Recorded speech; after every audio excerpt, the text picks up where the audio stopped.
Good morning, children. Today we'll begin with a new lesson, seed, structure and germination.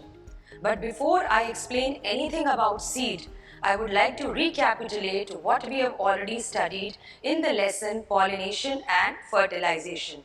So join me as we take a quick recap of what we have studied in the lesson pollination and fertilization.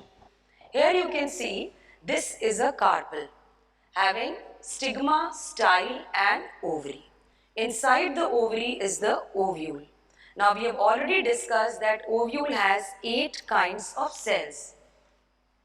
These 3 cells on the upper side are the antipodals, the 2 in between are the polar nuclei, and the 3 at the base, the middle one is the egg cell, and the 2 surrounding the egg cell are the synergids. So overall this is the embryo sac which has 8 cells, 3 antipodals, 2 polar nuclei, an egg cell and 2 synergids.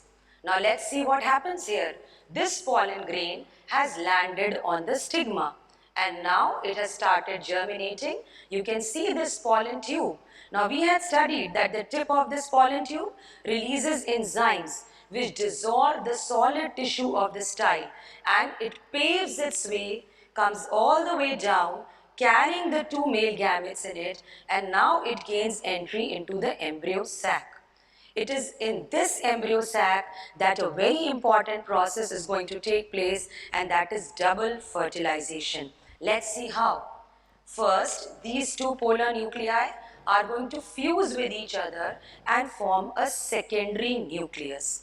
Then this secondary nucleus fuses with one of this male gamete and forms an endosperm nucleus.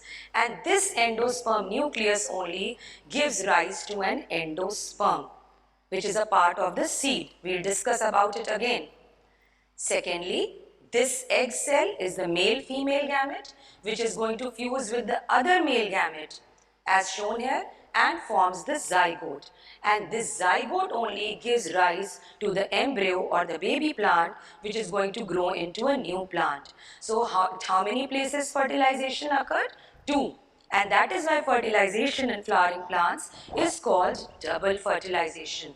One between the secondary nucleus and the male gamete to finally form the endosperm, and second between the egg cell and the male gamete to form the zygote which forms the embryo.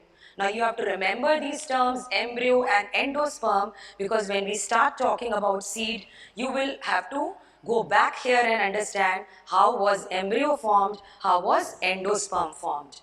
Now in this diagram you can see here these are the integuments. These are the integuments.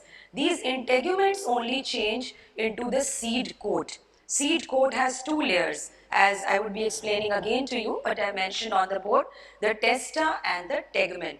These integuments and the ovule only give rise to the outer testa and the inner tegumen. So you have studied about fate of fertilization, future. So what would be the future of fertilization? Every part individually changes or transforms into something which belongs to a seed. This whole ovule is going to change into a seed, and the integuments in this are going to change into the seed coat.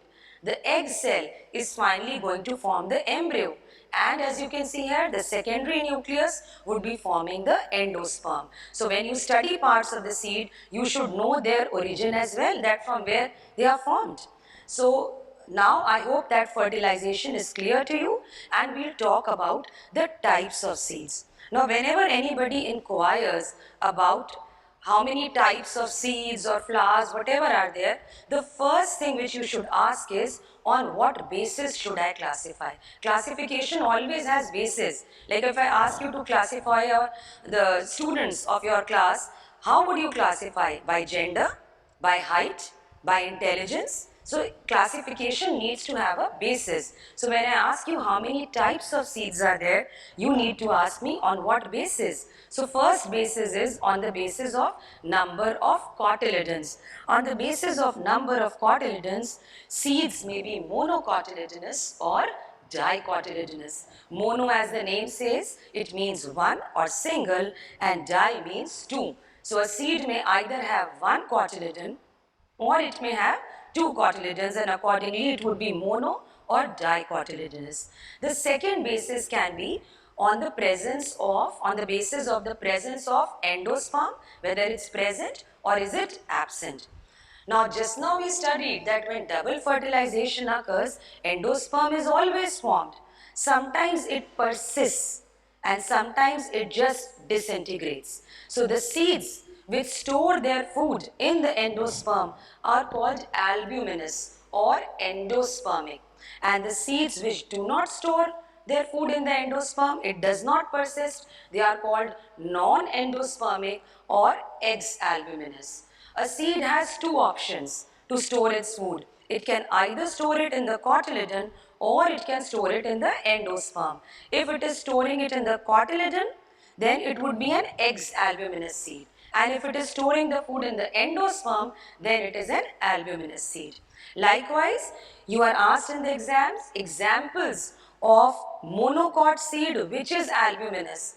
We will be talking about maize grain or your wheat or rice. They are monocotyledonous and they store their food in the endosperm. So, monocotyledonous albuminous seed, maize, or albuminous grain rather, is maize.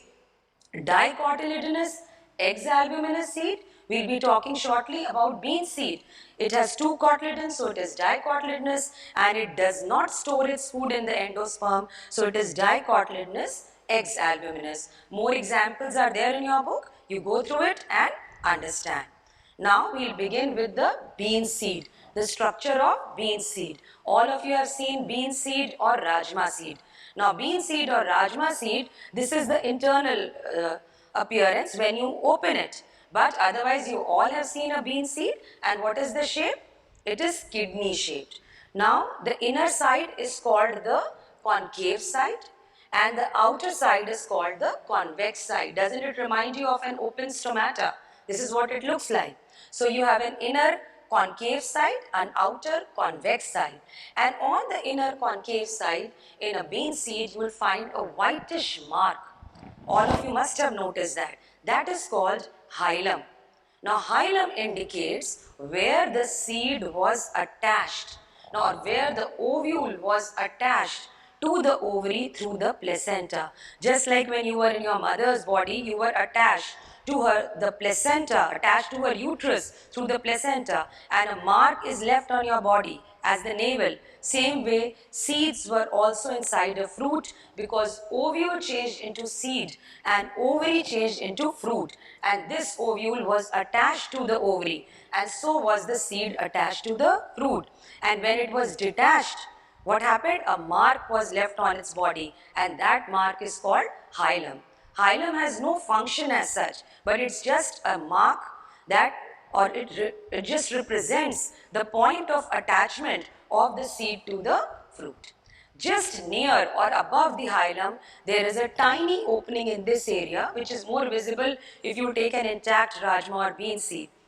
If you soak that seed in water and then squeeze it after few hours, you will find some bubbles coming out just in a region above the hilum. That is because a very tiny opening is located there, which is called the micropyle. The micropyle of a seed helps the seed to respire, to exchange its gases, to take in O2, give out CO2. It also helps the seed to absorb water, because inside the seed is the embryo or the baby plant, which is in inactive state, and before all chemical reactions for germination set in, it has to be activated. For that, all enzymes need to be activated, and for that everything inside a seed needs to be hydrated. So entry of water only begins the process of germination. So micropyle is a very important part of the seed, because water gains entry through it, seed coat softens because of that water, and exchange of gases also occur through the micropyle. Now when you will cut open or split open a rajma seed, you will find that the outer seed coat had two layers, the testa you peeled off, a thin tegumen would be left sticking to the seed.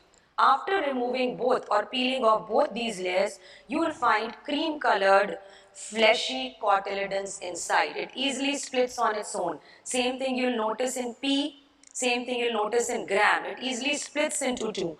These are the two cotyledons, and in pea or in gram or in bean, they are fleshy, clearly proving that they are dicotyledonous ex-albuminous seeds, not storing food in their endosperm.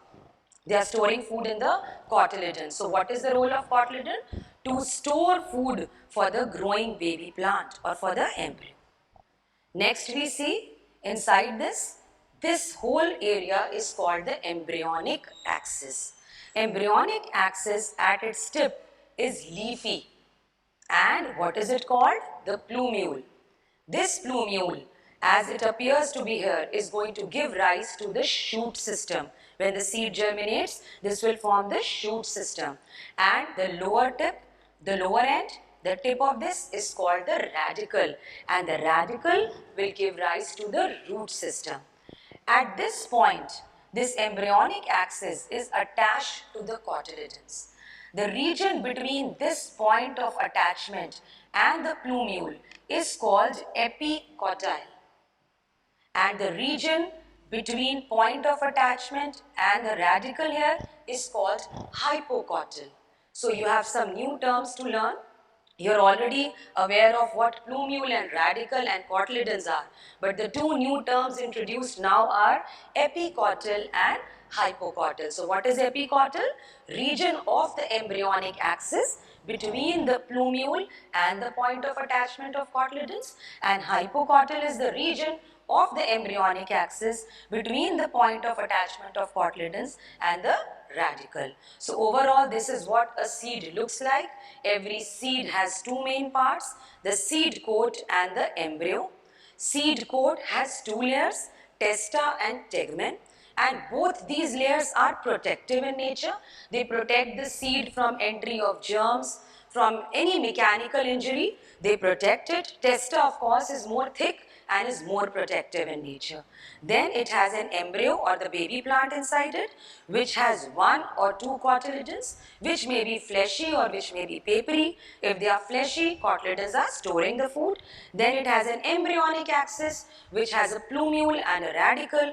Plumule forms the shoot system and radicle forms the root system. I hope structure of bean seed is clear to all of you. In my next class, we will be studying about monocotyledonous albuminous grain, that is maize. And then we will do a comparative study of bean and maize. Till then, take care.